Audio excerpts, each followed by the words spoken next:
Don't try to imitate someone else. You'll be a lousy version of them. Just be yourself.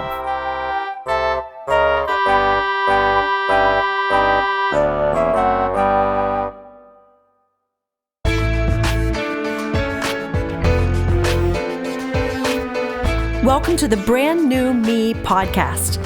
I'm Frances. And I'm Pam. And we are two women passionate about helping others thrive in life, not just survive.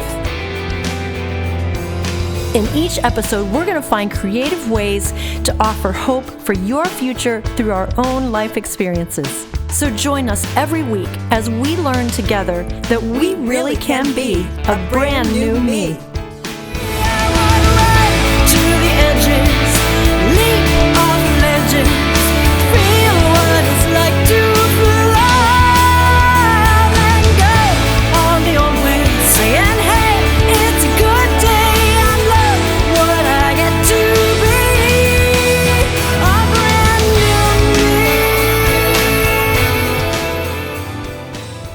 Welcome to episode number 57. We are back from Philadelphia, a podcast movement conference we went to, and we had a great time.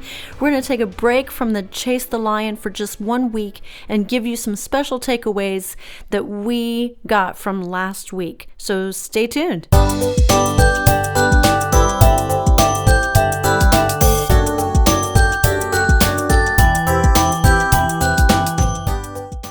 We were in Philadelphia last week at a podcast movement conference. It's the first we'd ever gone, and we didn't know what to expect. Pam thought there would be uppity people, and I thought there'd be geeky people. But for the most part, I encountered really nice, passionate people who just have a message they feel like they want to get out, right? Pam, what was your overall take of the podcast movement? There was a group of people just from mingling, talking. They are so passionate about their thing, just like we are. Mm-hmm. And so that's the take I got. People that really want to get their message out there. And people that were so excited to be there, which was kind of cool. And it wasn't uppity people, it wasn't geeky people. It was kind of a mix of both. Which is what we are. We're not uppity or geeky, are we? Although I was enjoying looking at all the equipment they had there. But we wanted to share with you some heart things that took place in us last week.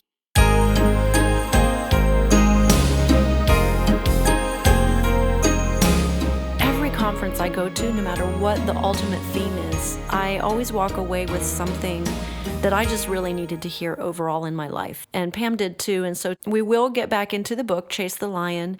But this week, we just wanted to share with you some cool things that happened in our hearts and that we talked about while we were at the conference. So, Pam, why don't you start us off with something that really touched you, whatever you want to say about it. Well, interestingly enough, the thing that really touched me the most was a gentleman I listened to, and his name is Dan Miller. He's a podcaster. He's amazing. He wrote the book, 48 Days to the Work You Love. And I had met him at the SCORE conference a couple years ago, and he read my book that night. Sorry, I'm sitting here shaking my head and she thinks I'm disagreeing, but I just think it's really so cool how God orchestrates our steps, that you talked to him before at another conference and here we are hearing him again. Sorry, I interrupted you.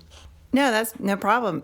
He came to me the next day and he had said he stayed up and read the book, which I was shocked. And he basically told me a couple things. He said, it's a great story, but you need to remember that your book is a tool. It's a tool for you to use to do all the other things that you want to do.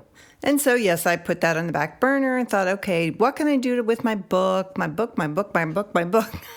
And so when I was at the conference last week, he was there and spoke. He's amazing.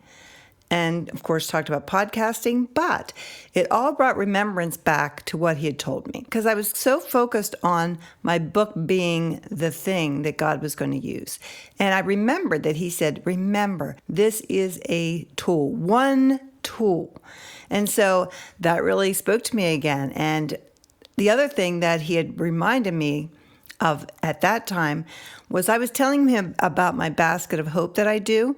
And my basket of hope is basically when I give my testimony, I fill up this basket, which ends up to be beautiful, certain items that represent maybe losses in my life and how it turned to hope. And let's say one item would be my daughter. When I lost my daughter, Elizabeth, I put sometimes a heart-shaped box of chocolates in, and that represents a heart, which when she passed away, I felt like part of my heart was missing. So those are the types of things that I put in my basket of hope. And so it kind of all came back to me. The light was turned on again. And so I need to go forward with not just about the book, but about how God wants to use me in all aspects. So what really spoke to you, Frances, at the podcast last week? Well, a couple things. One, we got to hear the president and CEO of NPR, National Public Radio, and there were so many things we weren't allowed to listen to as a child in our home. But for some reason or other, we listened to NPR a lot, WITF. And so for me to meet the president and CEO of that broadcast station was just pretty cool. And I got my picture with him, and it just because I wanted to do something that connected with my past. And here I am doing a podcast now and meeting this guy. But he said something in his session that just really stuck with me, and I need to hear over and over. He said, don't be a lousy version of someone else. Be yourself. And someone was interviewing him, and they said, when you first started out, his name is Jarl Mohn.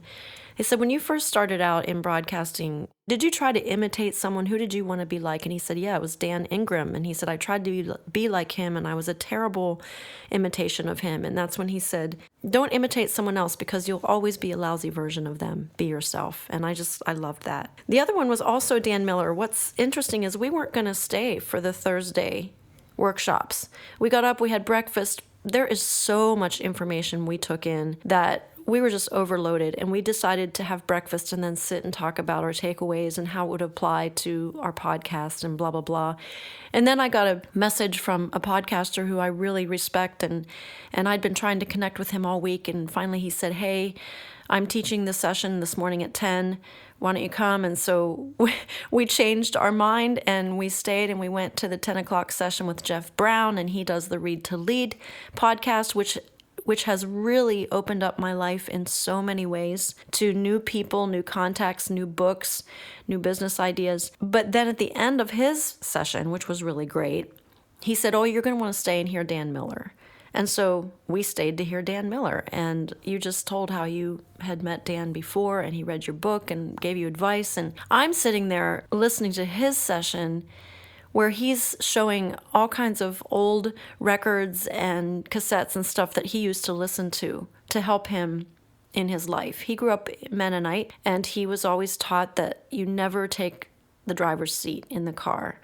And boy, that resonated with me, because in our conservative backgrounds, we do tend to have that feeling that we should never step up and do anything that we want to do. Like, that's just putting yourself out there too much. So I connected with him right away on that level. So he's showing all these Nightingale courses, Jim Rohn courses, all this stuff that I've been listening to over and over, and books he's read and recommends. I've read them, I listen to them, I take notes on them.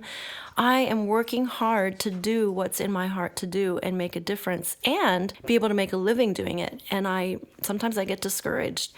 And so I'm sitting there watching him tell all these stories of his own life and how this audio has impacted him. In fact, he said some parents make their kids have a timeout, or they just sit in the corner. And he said when we did it with our kids, we called it attitude adjustment time, is what they called it. And he would make them listen to 5 minutes of Zig Ziglar or some motivational speaker like that. And so at the very end, he opened it up for questions. He said, does anybody have questions? And I just had one question, and I raised my hand, and he picked me. I couldn't believe it. I had been in a session where I never got picked for my question, but he picked me, and I just said, Dan, I really appreciate your story. It's given me a lot of hope. I said, I've read these books you talk about. I listen to podcasts. I listen to Jim Rohn.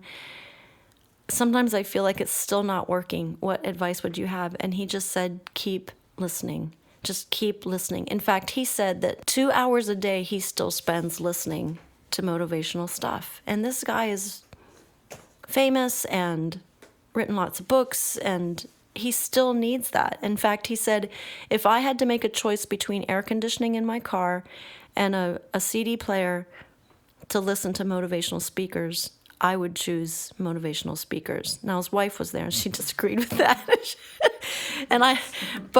So for me, that was there were a lot of great moments, but those two were probably worth the whole trip for me. I know we're going to talk about Chase the Lion later, but there is a quote in here that I do love that kind of goes along with this. And he said that God is in the business of strategically positioning us in the right place at the right time. So God is kind of always setting us up. We didn't go to that podcast movement for no reason. And, we had talked about it, you and I talked about, I don't want to go to things just to go to things. And we both agreed that it has to be God leading us, because that's when you meet that person or you hear that one thing that you needed to hear. And that's where God speaks to you. So I love that, because we can live our life like that, really, is saying, okay, God, now what do you want me to do now? What's happening in my life now? And so, yeah, he took us there, even though we did spend one evening walking in torrential downpour. Which, hey, there's a reason for everything. Just because my underwear was soaked to the bone, it was okay. We had a good time anyway. Right, Frances? Okay, then. I think that might be a little too much information, but yeah, we did. We ran around the streets of Philadelphia because wonderful Siri took us way far out of the way. Another thing that you could note, do not use the walking part of the GPS on your phones. They don't seem to work. She took us way out of the way. By the time we did find the room we were supposed to go to, we were soaked and we decided to turn around and go home. I was figuring out this morning, I think we probably spent, between the two of us, that conference probably cost us over $1,000. It was really, really great, but it was an investment in ourselves and in the podcast. And though the podcast is free to everyone else, it's costly to us. But investing in yourself costs some money. And I firmly believe, and this is one of my own policies I have for myself, I try to go to one conference every year. Whatever field you're interested in, whatever you're passionate about, I say, go to a conference, sign up for a class, learn all you can, and God does other things in your heart as a result of that. So I guess that's kind of the wrap for this week. Don't be a lousy version of someone else. Be yourself.